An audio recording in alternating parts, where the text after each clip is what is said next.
La especie humana es la única que ha podido desarrollar, luego de millones de años de evolución, un complejísimo sistema de signos llamado lenguaje.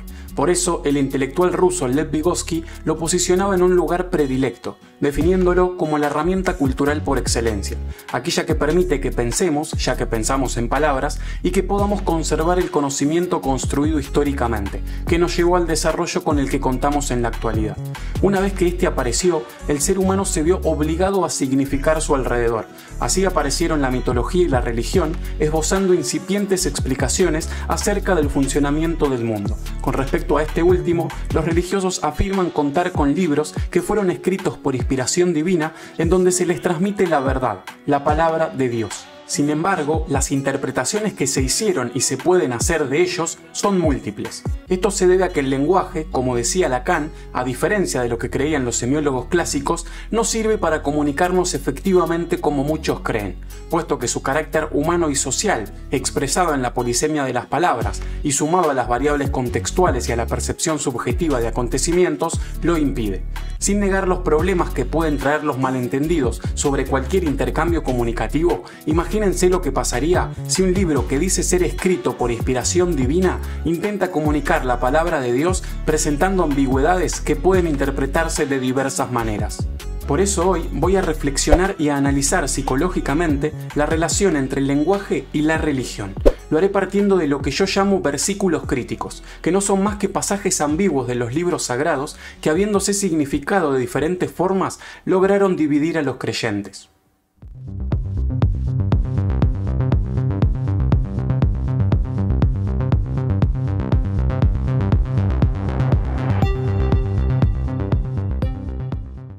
Comenzaré por el pasaje bíblico que divide a católicos de evangelistas o protestantes. Ambos son cristianos porque creen que Jesús fue el Mesías, el Hijo de Dios, sin embargo realizan una lectura diferente del siguiente hecho narrado en la Biblia.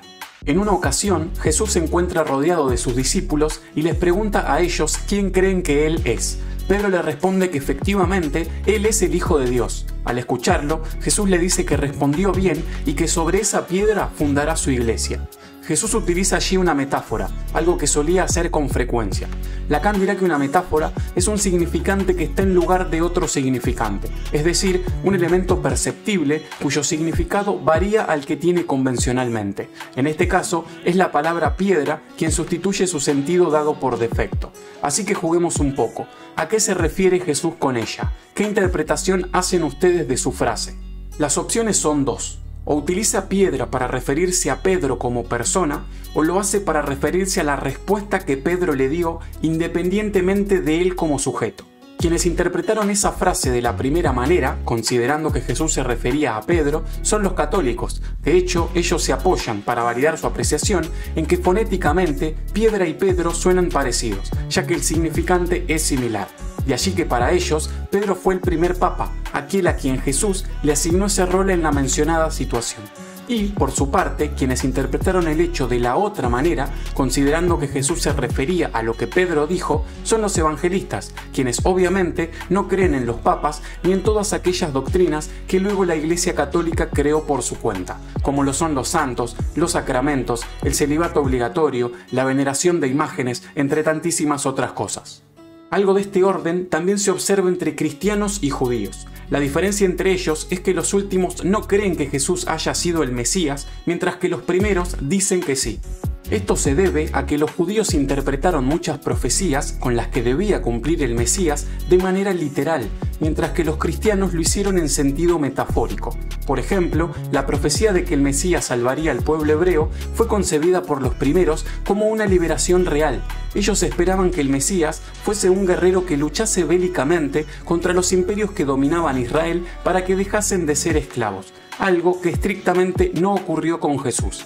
En cambio, los cristianos interpretaron la profecía simbólicamente, consideraban que en ella se refería a una salvación espiritual, con la que Jesús sí cumplió, puesto que para ellos, con su sacrificio, salvó al mundo entero del pecado, brindando vida eterna.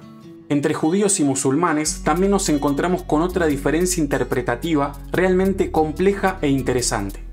Judíos consideran que el hijo de la promesa, de quien Dios haría descender a su pueblo, fue Isaac, mientras que los musulmanes atribuyen ese lugar a Ismael, su hermano. Esto se debe a otra ambigua narración que encontramos en los libros sagrados, en donde Dios pone a prueba la fidelidad de Abraham mandándolo a sacrificar a su hijo primogénito, el elegido, a quien finalmente no matará porque éste interviene antes para explicarle que simplemente estaba evaluando su fe. El problema radica en que Abraham, padre de ambos, había tenido primero a Ismael con Agar, una esclava, ya que su esposa Sara no era fértil. Sin embargo, luego Dios le concedería el milagro a esta última, permitiendo que tenga hijos y que nazca así Isaac. Y ante los conflictos entre los hermanos y sus respectivas madres, Abraham, por orden de Sara, echó a Agar e Ismael al desierto. De allí que analizando los escritos, la situación se presta a confusión, porque al no aclararse algunas cronologías, puede interpretarse que por primogénito se refería a uno u otro, a Ismael, quien literalmente fue el primero, o a Isaac, quien simbólicamente terminó siendo el único porque su hermano fue expulsado. Y si bien en la Torá judía aparece explícitamente el nombre de Isaac, los musulmanes se defienden acusando a los judíos de adulterar las escrituras y afirmando que en el Corán, su libro sagrado, se narra el suceso donde al profeta Mahoma se le muestra que efectivamente Ismael fue el elegido de Dios. Por todo esto es que los judíos afirman descender del linaje Abraham-Isaac, mientras que los musulmanes dicen serlo de Abraham-Ismael, los respectivos hijos primogénitos de cada religión. Estas ambigüedades y limitaciones propias del lenguaje denotan el carácter humano, social y creativo de las religiones, del que les hablaba al principio. Les explico por qué. Razonemos lo siguiente. Si el lenguaje no existió desde siempre, ya que fue el resultado de millones de años evolutivos, y si pensamos solo a partir de este, me permito afirmar que, antes de dicha adquisición y consecuente capacidad, Dios no existía, o, mejor dicho, al menos no las interpretaciones teóricas de él. Si bien me veo imposibilitado de negar la existencia de Dios, ya que es imposible contrastarlo, sí puedo decir que los libros sagrados no son más que creaciones humanas mediadas y posibilitadas por el lenguaje, por ende, plagadas de recursos literarios, ambigüedades y metáforas, como se refleja en los versículos críticos. Además, si los libros sagrados fueron inspirados por Dios, como los religiosos dicen, para que los humanos entiendan su mensaje, este tuvo que haberse comunicado utilizando palabras, y si el lenguaje es la herramienta cultural por excelencia, característica y exclusiva de la especie humana, podríamos deducir que entonces el Dios de las Escrituras también es humano. Sus mensajes sumamente ambiguos e imprecisos, como ocurre con todo aquel que intenta comunicar algo, dan cuenta de ello. Dicho de otra manera más clara, si el lenguaje es propiamente humano, la supuesta palabra de Dios no puede ser más que la palabra humana proyectada, venida desde afuera. Esto se comprende entendiendo que el hombre, creador del Dios de las Sagradas Escrituras, invirtió las relaciones causales de dicha creación al plantear teóricamente en sus libros que en verdad fue Dios quien creó a los humanos. Que para los libros sagrados el hombre haya sido creado a imagen y semejanza de Dios es también un buen indicador de que el orden creativo fue el inverso. Tal problema, el de idear la imagen del ente creador, fue resuelto egocéntricamente de la forma más rápida y sencilla, construyendo a Dios de manera análoga a la figura humana.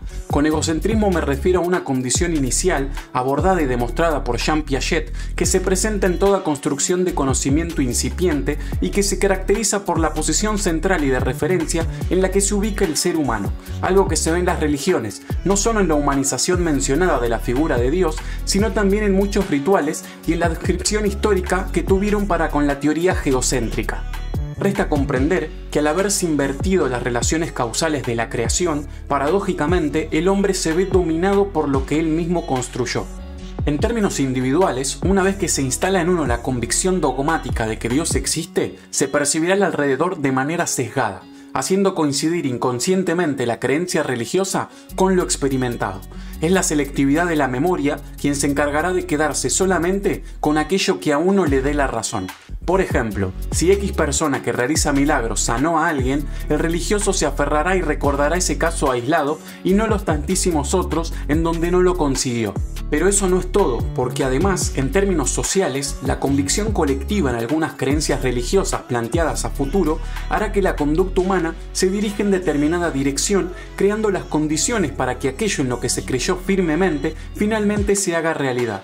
Esto es lo que Berger y Luckmann llamarán profecía autocumplida. Y para ser más claro, plantearé un ejemplo verídico que demostró el antropólogo Lévi-Strauss cuando estudió una tribu. En ella, sus miembros, todos creyentes, estaban convencidos de que una persona había sido embrujada y que por eso se iba a morir en lo pronto. Por temor, el embrujado se aisló y la comunidad entera lo rechazó. Así fue que se deprimió, su sistema inmunológico se deterioró y finalmente, luego de contraer una enfermedad, murió. Para finalizar, quiero dejar en claro que con este video no estoy diciendo que Dios no existe, sino que, dándole una vuelta de tuerca, me animo a decir que hasta estoy planteando todo lo contrario. Para comprender este punto, tenemos que ir un paso más allá. Lo que hasta acá expliqué aplica en mayor o menor medida a todo lo construido y significado por los humanos. No solo opera sobre explicaciones mitológicas y religiosas, sino también sobre las filosóficas y hasta las científicas. Dios domina a los hombres creyentes, pero también los no creyentes se ven dominados por aquellas creaciones culturales en las que creen. Por ejemplo, el mismo Marx sostenía en su momento con su concepto de fetichismo que el intercambio de las mercancías producidas bajo las relaciones capitalistas de producción dominaban a los sujetos que las habían creado, incluso a los más formados académicamente como los economistas. Por ende, volviendo a la religión, si nada existe por fuera de la cultura y el lenguaje, y si Dios ha sido creado y significado por los hombres, Él es tan real como cualquier otra construcción social en la que se crea. No obstante, entiendo que estos motivos, para muchos creyentes, puedan ser lo suficientes para dejar de creer, porque en definitiva estoy diciendo, en otras palabras, que Dios no existe como el creador que los libros sagrados dicen, pero confío en que entiendan que las interpretaciones anticientíficas y concluyentes que hacen de ellos promueven fanatismos que desencadenan conflictos enormes. Las guerras religiosas que dejaron incontables cantidades de fallecidos a lo largo de la historia y donde, desde luego, los intereses religiosos se conjugan con los políticos y económicos, dan cuenta de ello. Basta con ver lo que fueron las famosas cruzadas en la Edad Media o lo que sucede hoy mismo en Medio Oriente entre judíos y palestinos. Es fundamental comprender a la religión científicamente como creación social metafórica necesaria para el desarrollo humano. Solo así, el dominio psicológico del que les hablaba, que opera desde su creación sobre cada creyente, podrá invertirse o, cuanto menos, limitarse. Si entendemos que nosotros creamos a Dios, podremos relativizarlo y reinventarlo en pos de construir una sociedad más justa e inclusiva, donde puedan vivir en libertad todas aquellas personas que muchos religiosos excluyen. Entiendan que la potencia de Dios no se pierde al reconocer que su existencia es cultural, porque así lo ha sido desde siempre, y a pesar de ello, fortaleció e inspiró a millones de sujetos.